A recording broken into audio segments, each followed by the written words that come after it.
Hello student, I am Jansi Mathematics. இன்னைக்கு chapter 7 mensuration exercise 7.1 10th sum பார்க்க போறோம். The frustum shaped outer portion of the table lamp has to be painted including the top part. Find the total cost of painting the lamp if the cost of painting 1 square centimeter is ₹2.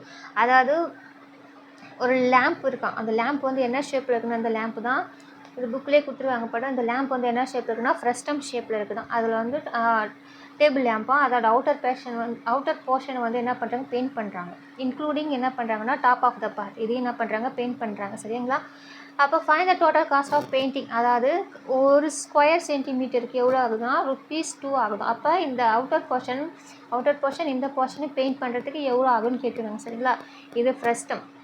இது வந்து என்ன ஷேப்பில் இருக்குன்னா round ஷேப்பில் இருக்குது. அதாவது இதுவும் round ஷேப்பில் மேலே இருக்கிறதுல இது வந்து ரவுண்ட் ஷேப்பில் இருக்குது. சரிங்களா? அப்போ அதையும் தான் என்ன பண்ணுறாங்கன்னா, நீங்கள் அந்த லேம்ப்பு பார்த்தீங்கன்னா தெரியும், மேலே வந்து ரவுண்ட் ஷேப்பில் இருக்கும். அப்போ நம்ம என்ன பண்ணணும்னா ஏரியா ஆஃப் என்னது இது சர்க்கிளாக ஏரியா ஆஃப் சர்க்கிள் நம்ம கண்டுபிடிக்கணும். டோட்டல் அதை கண்டுபிடிச்சிட்டு அதுக்கப்புறம் காஸ்ட் ஆஃப் பெயிண்டிங் கண்டுபிடிக்க போகிறோம். இப்போ ஃபஸ்ட்டு என்னென்னா கொடுத்துருக்குற வேல்யூஸை எழுதிக்கலாம். இதில் படத்தில் பாருங்கள், இதோட ஹைட்டு வந்து 8 சென்டிமீட்டர் கொடுத்துருக்காங்க. இங்கே மேலே வந்து சின்ன சர்க்கிளாக இருக்கும். அதோட ரேடியஸ் வந்து 6 சென்டிமீட்டர் கொடுத்துருக்காங்க. இது வந்து எவ்வளோ ரேடியஸ் வந்துன்னா 12 சென்டிமீட்டர் கொடுத்துருக்காங்க. இது சின்ன ரேடியஸ், இது வந்து ஸ்மால் ரேடியஸ். அப்போனா எக்ஸ்டர்னல் ரேடியஸ் இன்டர்னல் ரேடியஸ் இதில் வருதுன்னு சொல்லியிருக்காங்க. சரிங்களா? ஸோ கொடுத்துருக்குற வேல்யூஸை எடுத்து எழுதிக்கலாம். ஸோ கேப்ஸார் வந்து external radius 12 centimetre, small R வந்து 6 சென்டிமீட்டர். ஹைட்டு வந்து எவ்வளோ கொடுத்துருக்காங்கன்னா 8 சென்டிமீட்டர். ஸோ கொடுத்துருக்க வேல்யூஸை எடுத்து எழுதியாச்சு.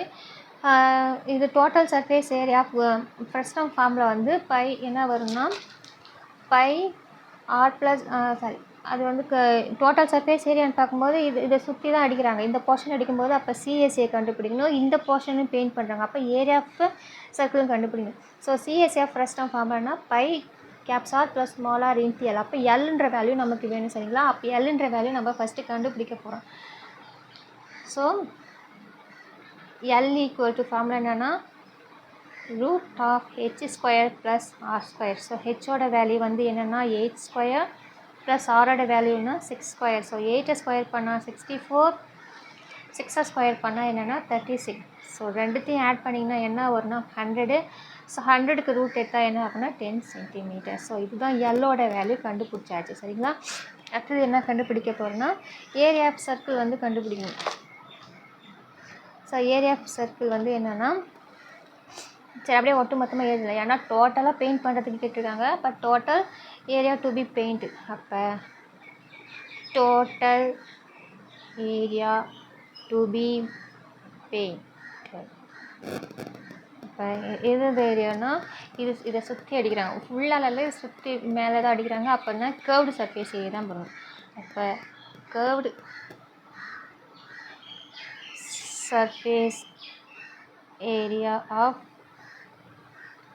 frustum plus இது ரவுண்ட் போர்ஷன் இருக்குல்ல, அதையும் தானே அடிக்கிறாங்க. So area of circle. So இப்போ கர்வ்டு சர்ஃபேஸ் ஏரியா ஃபார்மில் என்ன சொன்னேன்னா, முன்னாடியே சொன்னேன் pi caps R plus small r into l plus area of circle ஃபார்ம்னா பை r². நம்ம எல் எது கண்டுபிடிச்சி இப்போ போய் தான் ஃபார்முலாவில் எல் வருது, அதனால் கண்டுபிடிச்சோம்.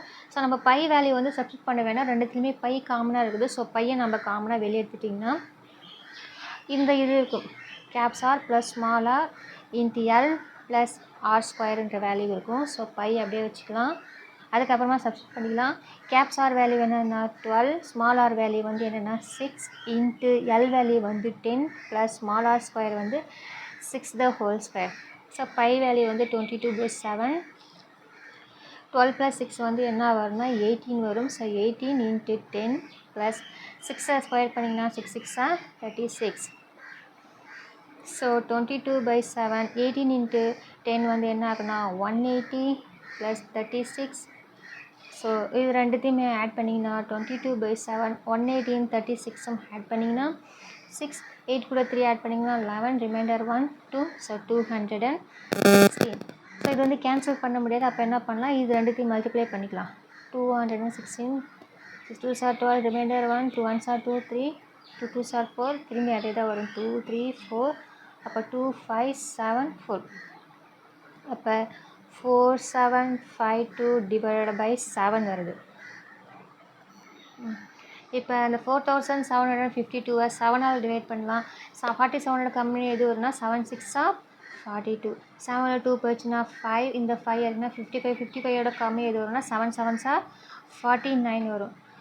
5ல் 9 போகாது. ஸோ இது என்ன ஆகுனா 15 ஆகும். 15ல் 9 போச்சுன்னா என்ன வரும்னா 6. இந்த 2 இருக்குன்னா 62. 62ஓட கம்மி எதுனா 7 8 56. ஸோ இது வந்து என்ன ஆகுனா 12 ஆகும். 12ல் 6 போச்சுன்னா 6. பாயிண்ட் வச்சு 0 சேர்த்துக்கலாம். 60ஓட கம்மி எதுனா 7 8 56. ஸோ இது என்ன ஆகுனா 10 ஆகும். 10ல் 6 போச்சுன்னா 4. பாயிண்ட் ஆல்ரெடி வச்சு 0. ஸோ 40ஓட கம்மி எது வரும்னா 7 7 49 அதிகமாக போகுது. 7 6 40. 7 5 35. ஸோ இது 10ல் 5 போச்சுன்னா 5 ஆக 0. 7 7 49. ஸோ இது போயிட்டே இருக்கும். அப்போ நம்ம 5க்கு மேலே ஒன்று இருந்தால் இங்கே ஆட் பண்ணிக்கலாம். சரிங்களா? அப்போ என்ன ஆகுதுன்னா 678.86 வருது. சரிங்களா? இது சென்டிமீட்டர் ஸ்கொயர். இப்போ காஸ்ட் ஆஃப் பெயிண்டிங் கண்டுபிடிக்க போகிறோம். காஸ்ட் ஆஃப் பெயிண்டிங் வந்து ஒரு ஸ்கொயர் சென்டிமீட்டருக்கு எவ்வளோ கொடுத்துருக்காங்க? Cost of painting for 1 square centimetre எவ்வளோ கொடுத்துருக்காங்கன்னா ₹2. அதாவது ஒரு ஸ்கொயர் சென்டிமீட்டர் வந்து பெயிண்ட் பண்ணுறதுக்கு வந்து எவ்வளோ ருபீஸ் ஆகுதுன்னா ₹2 ஆகுது. அப்போ நமக்கு எவ்வளோ கிடச்சிருக்குதுன்னா 678.86 சென்டிமீட்டருக்கு எவ்வளோன்னா அப்போ அது அந்த வேல்யூஸ் அந்த 2ஆல் மல்டிப்ளை பண்ண கிடைக்க போகுது. அப்போ cost of painting for 678.86 centimetre square equal to 678.86 into 2. So நான் மல்டிப்ளை பண்ணி காட்டுறேன் பாருங்கள். 678.86 into 2.